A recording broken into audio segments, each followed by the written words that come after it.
Hey everybody, I said I was going to do a tribute video to Ezra, which I will still do. I was going to combine it with this one, but they're going to be long as it is.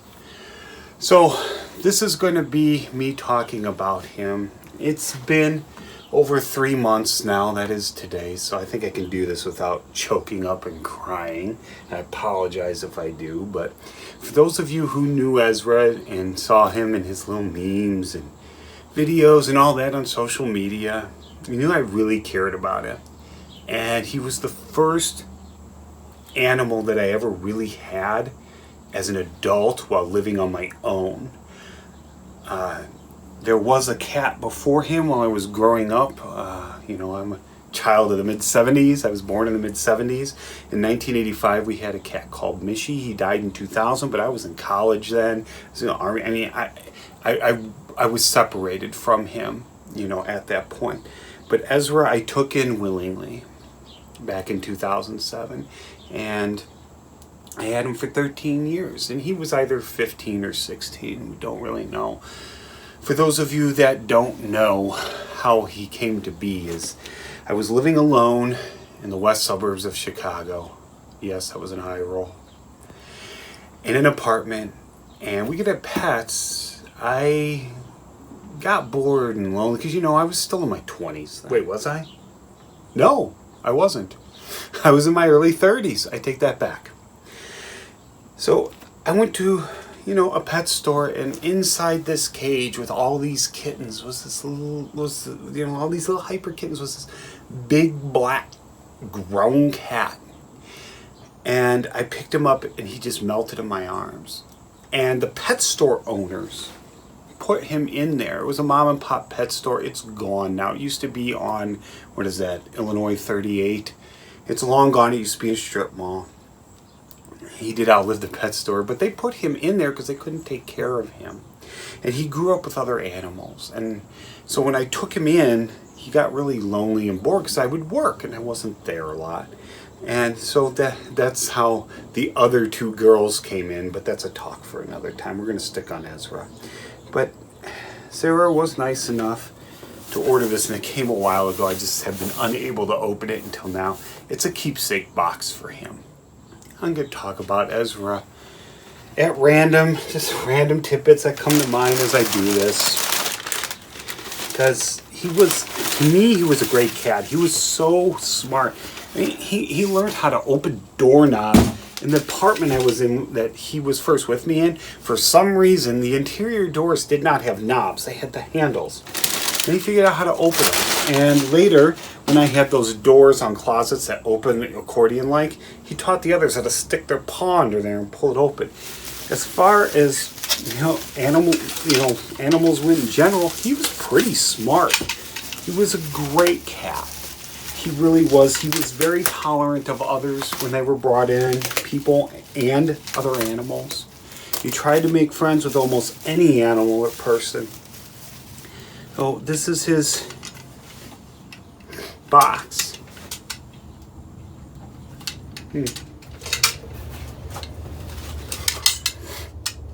Sorry. It's pretty good quality. This is where Sarah got it from. I'm actually impressed. It's a good size. I'm going to put some things in here. I'm going to talk about them when I put them in. But they're over here, and I think I'll tilt it this way, the camera, so it'll be easier to access it, and so you're not staring at the dry erase board all the time like I show you guys all the time anyway. Okay, I think that's an okay angle. Oh, what am I going to put in Ezra's memorial box for him?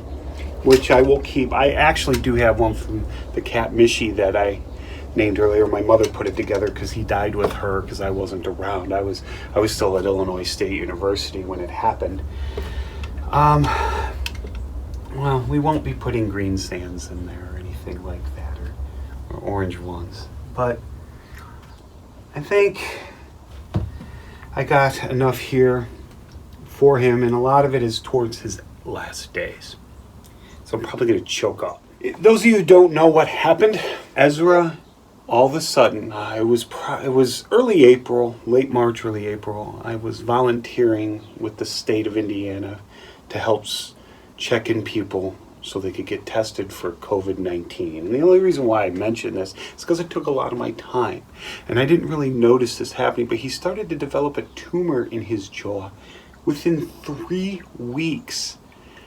I mean, there wasn't anything they could do about it. You know, within 3 weeks, he went from being able to close his mouth to teeth hanging out and rotting. And the vet actually said the only thing to do is to remove his jaw. And even if we caught it early, probably still would have had to do the same thing. And up towards the end there, he was still a very, very vibrant kid. He was still trying to cat.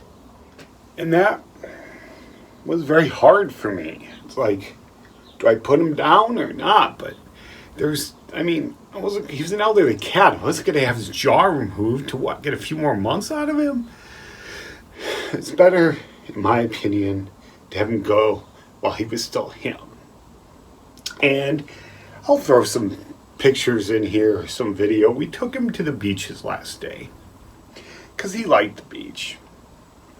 And we wanted to bring him up north to the cabin to see it, but he didn't make it. He's buried up there now. So he's up there. And I was worried animals are going to dig him up, mess up. They haven't. His grave is untouched. I visit it every time I'm up there. Sometimes I'll put flowers on it. I know it sounds dorky, but whatever. I don't even care. If you think it's dumb. So towards the end there, he couldn't chew. So we were giving him baby food and tuna. And this was his favorite baby. Oh, he loved the baby food, but he really loved the beef and beef broth. This was the last thing he ever ate. I have a tag in here. Yeah, it was. It's before we took him to the beach. This was his last can of tuna 2 days earlier. He started having a hard time with the tuna too. So, the baby food was easier, but towards the end it just, it was hard for him to even eat tuna. And I will be putting this in there. It was just me calling the vet and whatnot to have him scheduled to leave. I have some fur from him. They shaved some fur off his neck to give him the injections.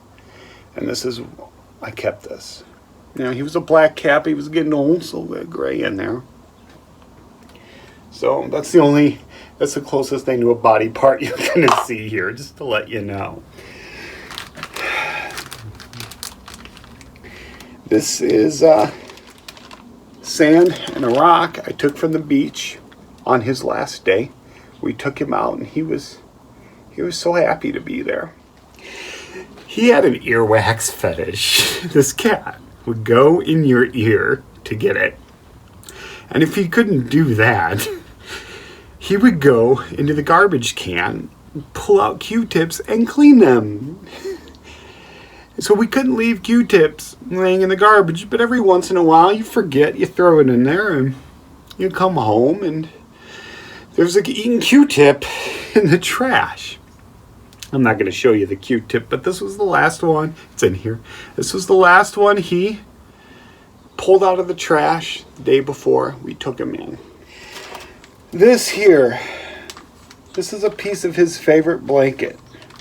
He was buried in it. And he loved this thing. It was totally junk friggin' towel is what it actually was.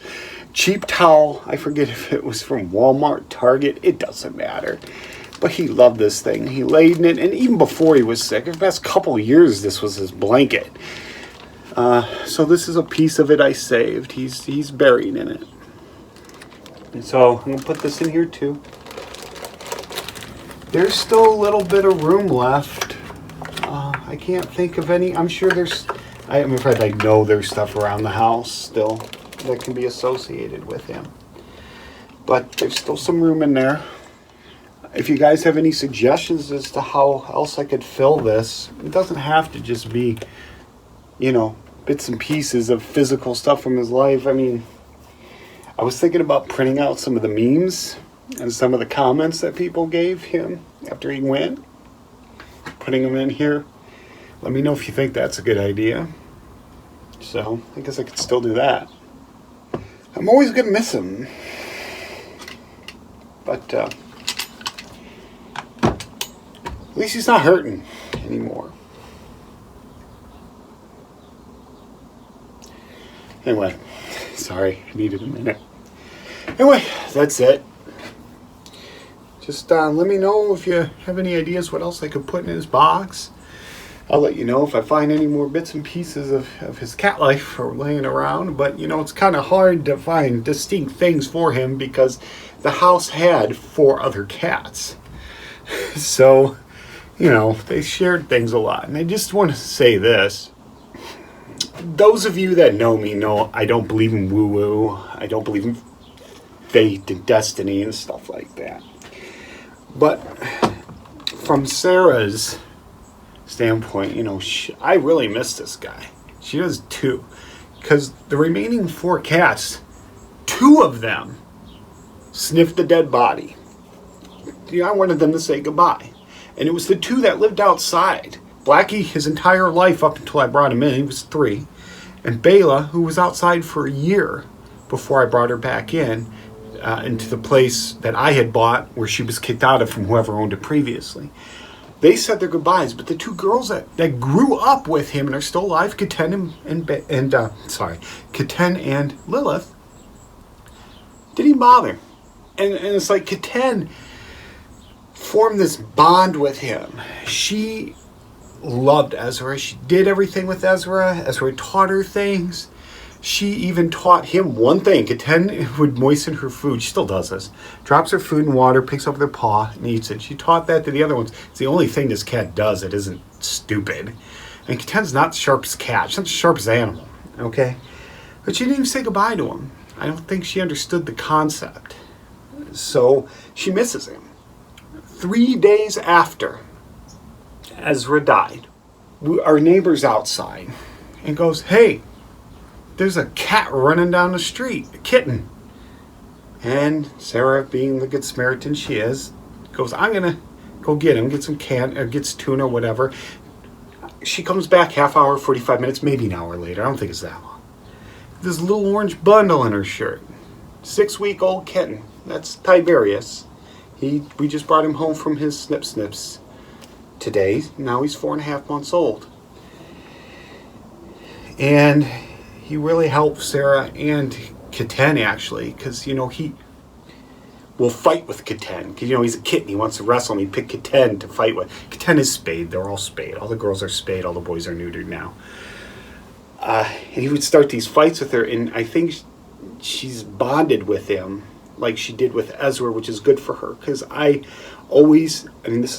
it's not meant to be horrible, but it might sound horrible. I had always hoped that if they were going to die in a specific order, that Keten went first before Ezra, because she was so bonded with him. That didn't happen. So she's bonded with Tiberius. And I think she's happy again, and that's good. Sarah's happy. I love Tiberius. I think him's a cute little boy. He's, but no more lewds, because he's neutered, so he won't be given lewds anymore. I'm just going to digress a little more, then I'll wrap this up, because, reflecting on Ezra. He lived with me in the west suburbs of Chicago, in the city, when I lived on Lake Michigan. Well, not on Lake Michigan, but really close. He lived with me in the trailer in Indiana before I got the house. He lived with me here in the house. He lived with me in Aurora briefly, too. Aurora, Illinois. And during all that time, he was an indoor cat. All the cats are always indoor. And he was the most tolerant, patient cat I've ever seen. He never attacked anyone. He never really growled or hissed. only when extremely annoyed. Not even in his last days. I mean, that tumor had to be causing him some pain. He didn't seem like he was in pain. Maybe he wasn't, but I don't know. I've had teeth rot out. It doesn't feel good. It's not a good, pleasant feeling. Maybe he was ready. I don't know. And he loved the lake. He got to see Lake Michigan from the west and Chicago from the south side here. We never got to take him to the east side, like Wecco Beach, so he could get a good thing around Lake Michigan. But his last day, that's why we took him there, because he did like the beach, and it's not the first time he's been there.